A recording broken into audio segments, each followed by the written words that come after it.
Hey everyone, welcome back to the Supply Us podcast, powered by opsdesign.com. I'm Steve, and Abby's here with me as always. Today we're getting into a topic that gets oversimplified all the time. People talk about warehouse ergonomics like it's just checklists and tape lines. But anyone who has spent real time on a busy floor knows the job doesn't stay neat. Real ergonomics lives in the messy in-between moments, the workarounds people use every day, and the movements that never show up in an inspection. A lot of people still picture warehouse ergonomics as checklists and neat floor tape under a workstation. Anyone who has spent real time in a busy warehouse knows the work never stays inside those tidy boxes. People are moving constantly, squeezing through aisles, stepping over pallets, reaching and twisting.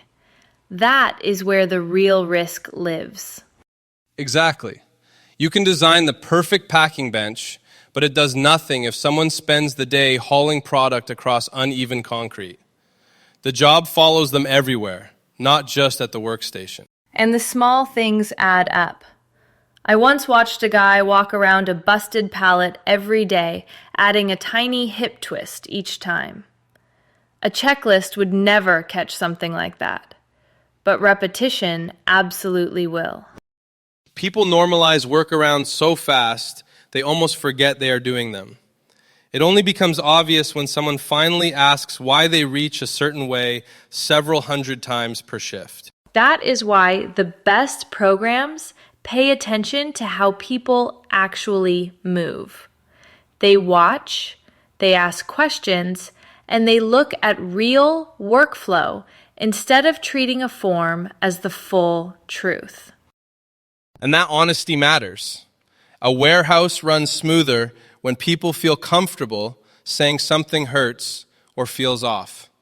If the culture discourages that, the program just turns into a binder that nobody opens. When people speak up, you get real feedback. Supervisors who pay attention catch things no outsider would see. Sometimes it is as simple as noticing someone constantly reaching overhead and asking if that item can live somewhere better. It makes the whole program practical. You end up with ideas from the people who actually move the boxes, not just from engineers in an office. And since warehouses change all the time, the program has to move with it. New products arrive, layouts shift, volume spikes. If the ergonomics stay frozen, someone gets hurt before anyone catches up. Same goes for equipment. You can spend a fortune on fancy gear, but if it fights the way people really work, they stop using it. The best tools blend into the routine. Good handles, smooth wheels, equipment that does its job without a struggle. And when people feel better, the whole building works better. Throughput improves. You see fewer slowdowns. Better ergonomics is simply good business. That is the heart of it. A program that listens and adapts makes everything easier. And that is a good place to wrap up.